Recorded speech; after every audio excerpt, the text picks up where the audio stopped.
Hello future designers, welcome back to our YouTube channel. This is Sugra Fatma, a NIFT alumni, and in today's video, I'm going to discuss about NIFT admission process counseling. जी हाँ, हमारे NIFT के exams over हो चुके हैं और अब हम बढ़ रहे हैं काउंसलिंग की तरफ। तो आज इस वीडियो में मैं आपको बताऊंगी कि काउंसलिंग प्रोसीजर जो है वो कैसे स्टार्ट होता है और जब आप वहाँ जाते हो काउंसलिंग के लिए तो क्या क्या स्टेप्स होते हैं जो आपको फॉलो करते हैं, क्या क्या प्रोसेस होते हैं जिनके साथ आपको देखना पड़ता है, right. The topic which I am going to cover in this video are the difference between the common merit rank and the category rank, how the NIFT counseling process will take place and what will happen. What are the necessary documents that you have to take for the counseling procedure. So without any further delay, let's start with the video.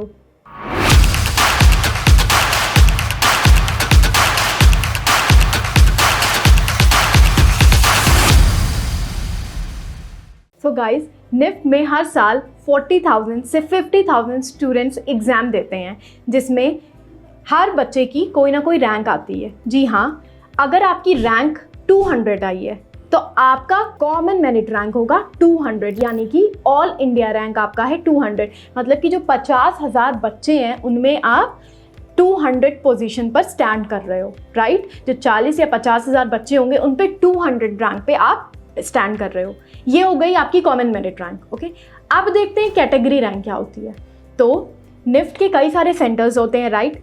Her centre में कुछ ना कुछ seats होती हैं कि एक में 32 है फॉर एग्जांपल, दूसरे में 38 है, इस हिसाब से सीट्स हैं, राइट। उन सीट्स में कुछ कैटेगरी सीट्स भी अलॉटेड की जाती हैं। जैसे कि कुछ कैटेगरीज देखते हैं जो कि है SC, ST, OBC, ये सारी कैटेगरीज हैं, राइट। तो इन हर कैटेगरीज के लिए कुछ ना कुछ सीट्स जो हैं वो रिजर्व की जाती हैं हर एक निफ्ट के सेंटर में कि वो इन्हीं को अलॉट होंगी। जो SC का है फॉर एग्जाम्पल, उसके लिए अगर 18 सीट्स अलॉटेड हैं तो जितने भी SC के 18th रैंक के अंडर बच्चे होंगे उनको वो सीट मिल जाएगी, वो किसी जनरल वाले को नहीं मिलेगी, ठीक है। इस तरीके से कैटेगरी रैंक निकलती है आपकी। ये कैटेगरी रैंक तभी निकलती है जब आप एग्ज़ाम देते हो और फॉर्म फिल करते हो, उस टाइम वहाँ पर एक कैटेगरी होती है, मेंशन होती है, और उसमें अगर आपने ये मेंशन किया है कि आप इस कैटेगरी के हो, ST के हो, SC के हो या आप जनरल के हो, राइट। इस हिसाब से कैटेगरी रैंक हम देख सकते हैं। Now here the question arises that admissions are given on the basis of common merit rank or category rank. तो जी हाँ, आपके जो एडमिशन्स होंगे वो कॉमन मेरिट रैंक के हिसाब से ही होंगे, ठीक है।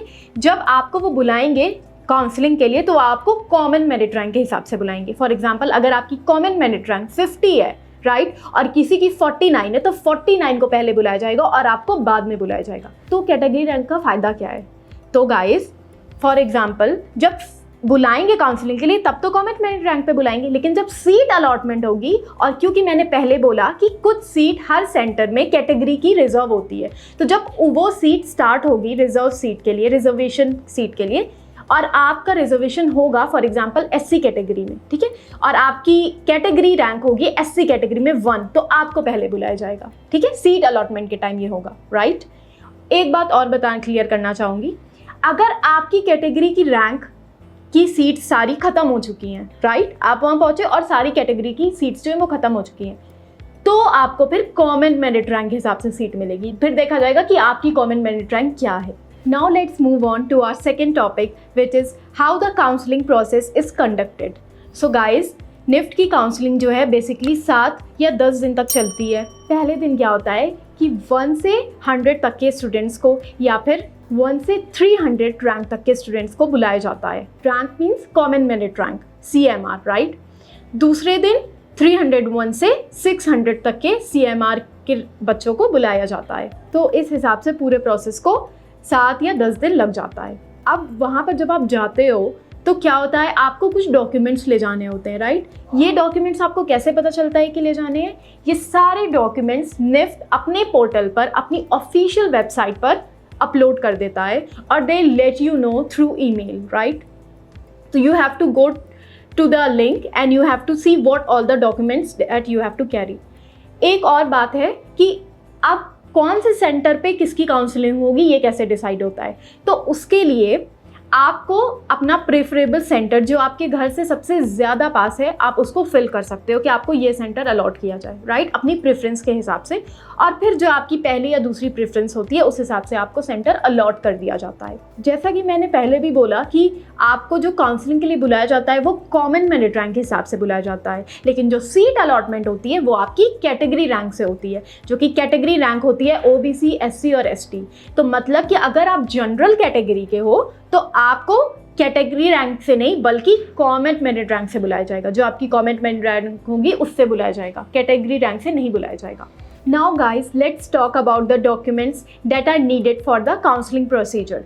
तो गाइस, आगे बढ़ने से पहले I would suggest you all to just regularly check your mail box, क्योंकि निफ्ट की जो सारी अपडेट्स होती हैं, जो नोटिफिकेशंस होती हैं वो आपके मेल पर आती हैं। इसी के साथ जो डॉक्यूमेंट्स आपको ले जाने होंगे काउंसलिंग प्रोसीजर में वो सारे डॉक्यूमेंट्स आपके मेल पर आएंगे, ठीक है, और वहाँ से आपको डाउनलोड करना होगा, उनको फिलअप करना होगा और फिर उनको अपलोड करना होगा। और अपलोड कहाँ करना होगा उसके लिए भी निफ्ट जो है एक लिंक प्रोवाइड करता है जिसपे आपको अपलोड करना पड़ता है। ओके, तो अगर आप अपना मेल चेक करते रहोगे तो आपके लिए बहुत बहुत बेनिफिशियल होगा, क्योंकि एक टाइम फ्रेम दिया जाता है, उसी टाइम फ्रेम के अंदर आपको वो सारे डॉक्यूमेंट्स फिलअप करके अपलोड करने होते हैं। मोस्ट प्रोबेबली निफ्ट यही डॉक्यूमेंट्स एक्सपेक्ट कर रहा होता है, राइट। तो let's see the documents one by. Self attested copy of class 10th marksheet only for the date of birth, latest photograph, self-attested copy of the certificate of 10+2 or affidavit if result is not declared by the board, valid PWD certificate if applicable. This PWD certificate is only required if you have applied for the PWD category. Copy of 12th class school leaving certificate only for domicile seats, SC, ST, OBC, non-creamy category certificate, only for those people who have applied for the category economically weaker section EWS category certificate from the specified authorities if applicable. If you have applied for EWS, that is economically weaker section category, then you have to present this certificate. If you have applied for BF Tech, then you have to produce your 12th certificate in which physics, chemistry and mathematics is mentioned. ये सारे document जो आपने अभी भी अपनी screen पे देखे, इसके अलावा भी निफ्ट आपसे कुछ एनेक्जर्स फिल करवाएगा जो कि डॉक्यूमेंट फॉर्म में भी होते हैं। वो एक लिंक प्रोवाइड करेगा आपको मेल पे, आपको उस लिंक को खोलना होगा, उसमें कई सारे एनेक्जर्स होंगे, राइट। वो एनेक्जर्स आपको डाउनलोड करने पड़ेंगे और आपको फिल करना पड़ेगा। जब आप फिल कर लोगे तो फिर आपको उसको अपलोड करना पड़ेगा, जो फॉर्मेट निफ्ट ने बताया है कि इसी फॉर्मेट में अपलोड करना है एनेक्जर, उसी फॉर्मेट में आपको उसको रीअपलोड करना होगा। जब आप अपलोड कर दोगे तो उसके बाद निफ्ट पूरे एनेक्जर्स को चेक करेगा कि उसने जिस फॉर्मेट में दिया था क्या ये एनेक्जर उसी फॉर्मेट में सबमिट हुआ है। अगर नहीं हुआ होगा, अगर आपकी तरफ से कोई गलती हुई होगी, तो निफ्ट आपको 2 से 3 दिन देता है कि आप अपने फॉर्मेट को सही कर लो और रीअपलोड करो। अगर आपने रीअपलोड नहीं किया, by chance if you fail in reuploading the documents, then your counselling process will be cancelled. Okay guys, means your admission will be cancelled.